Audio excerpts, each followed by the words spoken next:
Assalamualaikum warahmatullahi wabarakatuh. Alhamdulillahirabbil alamin. Kita bisa bertemu kembali di sini di dalam program Sinau Kapal Lengkap. Kawan-kawan praktisi maritim yang saya banggakan, yang saya hormati, khususnya kawan-kawan pelaut yang bertugas di atas kapal ya, yang sehari-harinya bertugas di atas kapal, yang tidak turun-turun kapal kecuali jadwalnya turun dari kapal. Terkait dengan pelaut yang sering bertugas di atas kapal ini, terutama kawan-kawan yang, mohon maaf, kawan-kawan yang beragama Islam, yang ya satu kewajiban untuk tidak meninggalkan salah satu kewajiban, yaitu menunaikan atau mendirikan sholat ya, mendirikan sholat.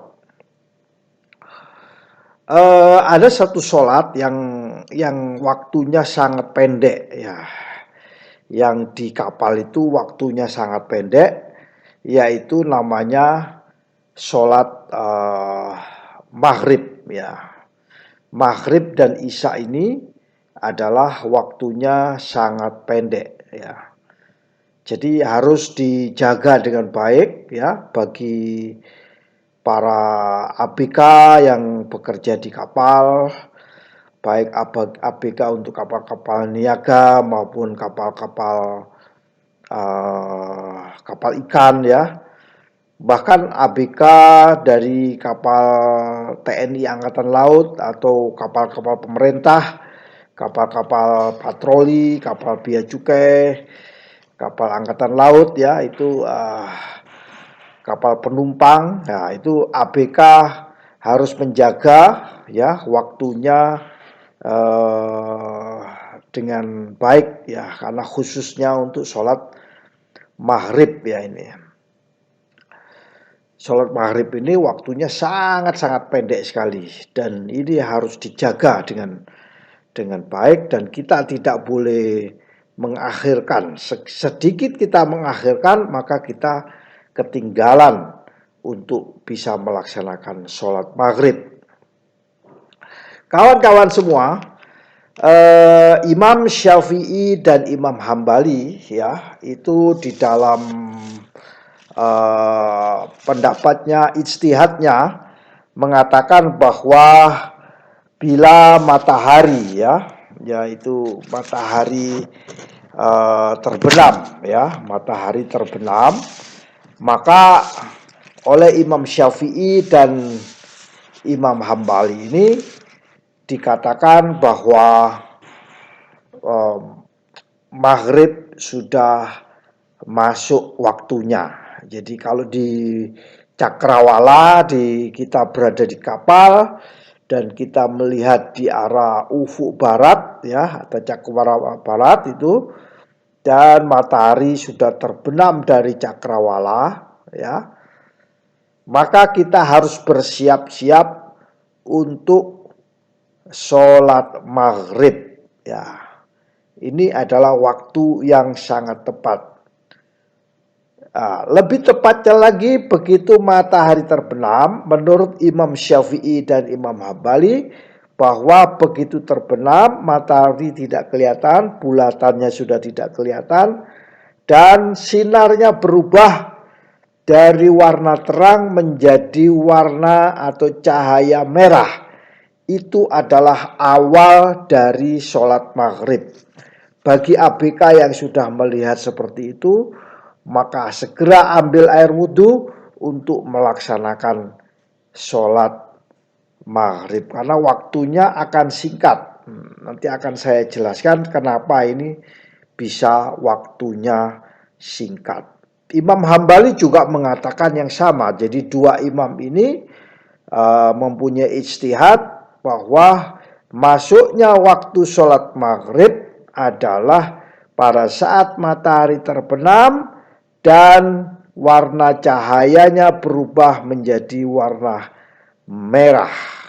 itu adalah waktunya sholat maghrib.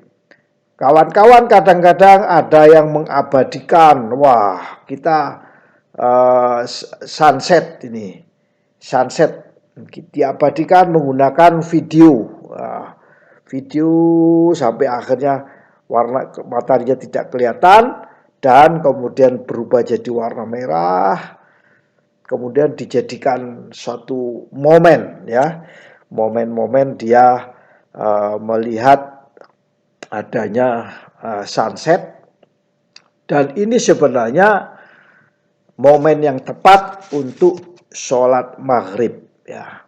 Boleh-boleh saja mengabadikan itu, tapi ingat pada waktu itu adalah waktu yang tepat untuk melaksanakan sholat maghrib. Kawan-kawan para ABK, lalu apa berakhirnya sholat maghrib dan masuknya sholat isya? Nah, berakhirnya sholat maghrib dan berakhirnya sholat isya.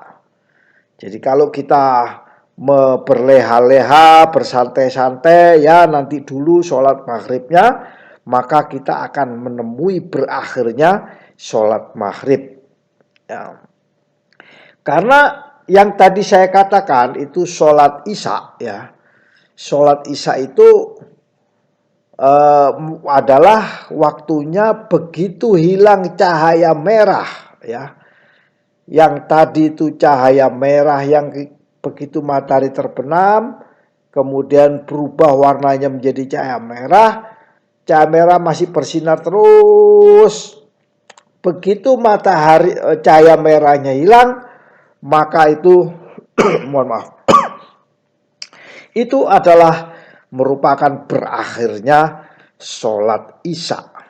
Jadi ini makanya dikatakan waktu yang sangat sempit ya. Waktu yang sangat sempit. ABK ini harus dijaga dengan baik. Ya. Memang kedua imam ini, Imam Syafi'i dan Imam Hambali ini tidak menyatakan sempit. Tapi yang mengatakan sempit malah Imam Maliki, mewanti-wanti bahwa ini adalah waktu yang sangat sempit ya Imam Maliki. Menurut Imam Maliki itu apa ya? Menurut Imam Maliki yang saya baca bahwa tenggelamnya matahari sampai dengan kapal dapat melaksanakan sholat maghrib, itu disebut waktunya sholat maghrib. Jadi Imam Maliki masih memberikan toleransi ya, tapi toleransinya bisa sangat sempit ya, karena dikatakan oleh Imam Maliki ini adalah waktunya itu hanya cukup begitu matahari terbenam warna merah, waktunya cukup untuk bersuci, yaitu berwudu, mengambil air wudu di kamar mandinya masing-masing atau di kamar mandi manapun yang ada air mengalir di kapal ya. Kemudian kita ambil air wudu, kemudian azan, kemudian kita melaksanakan sholat maghrib. Itu waktunya menurut Imam Maliki. Maghrib ya, maghrib itu.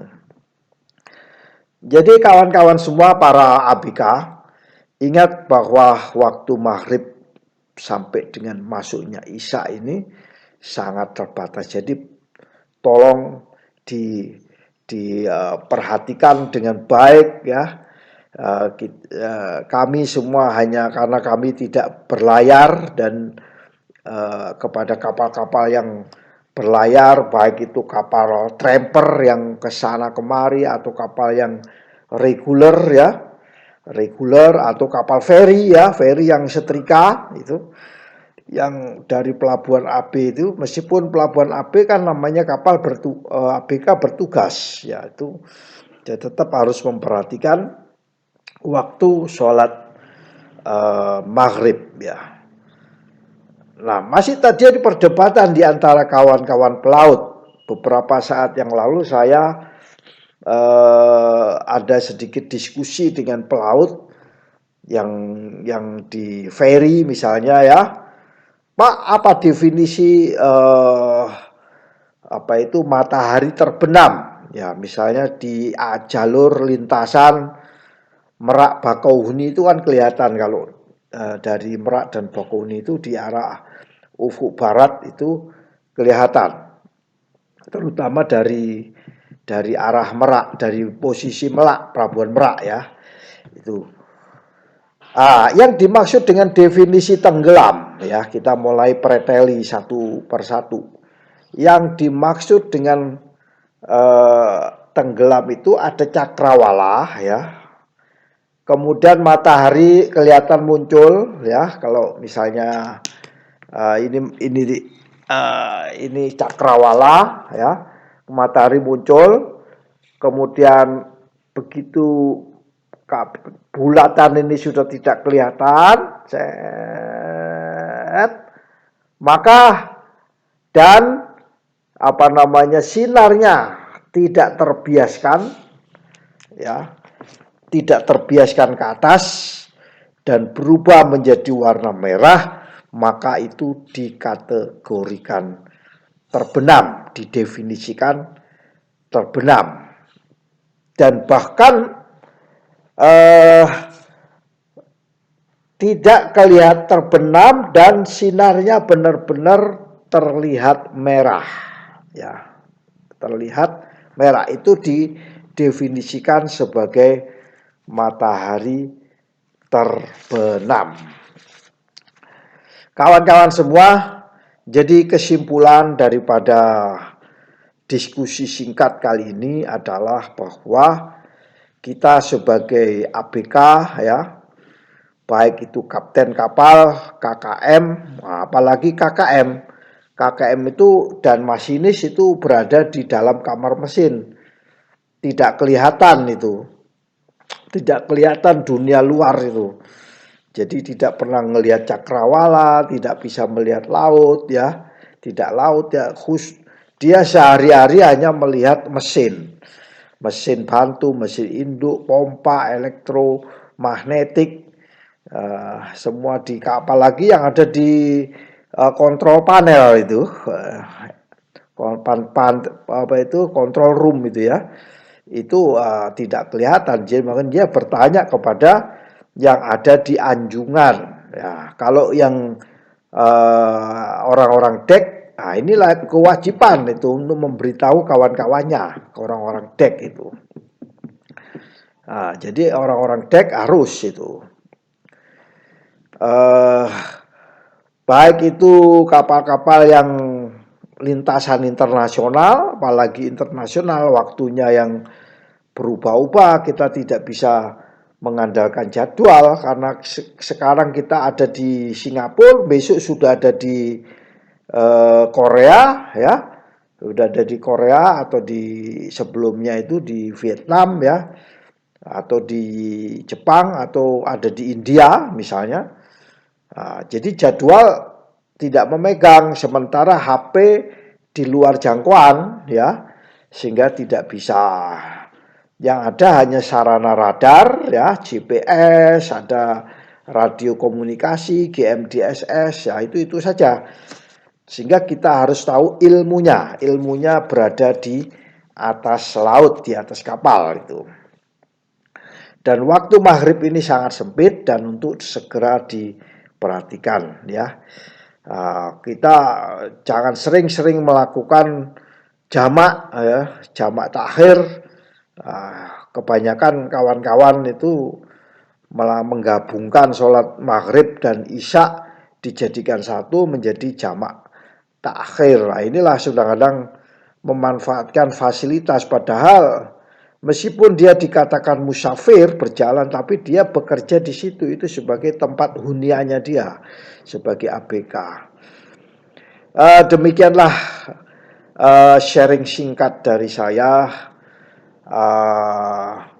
Meskipun ini adalah ringkas dan menurut pemahaman saya, dan tentunya bagi para ustadz-ustadz yang sudah memahami ilmu fikih dan berpengalaman mungkin bisa memberikan masukan kepada kami selaku praktisi maritim di Indonesia.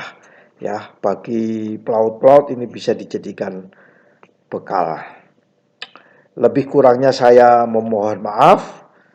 Wallahul mu'afiq ila aqwamit thoriq. Wassalamualaikum warahmatullahi wabarakatuh.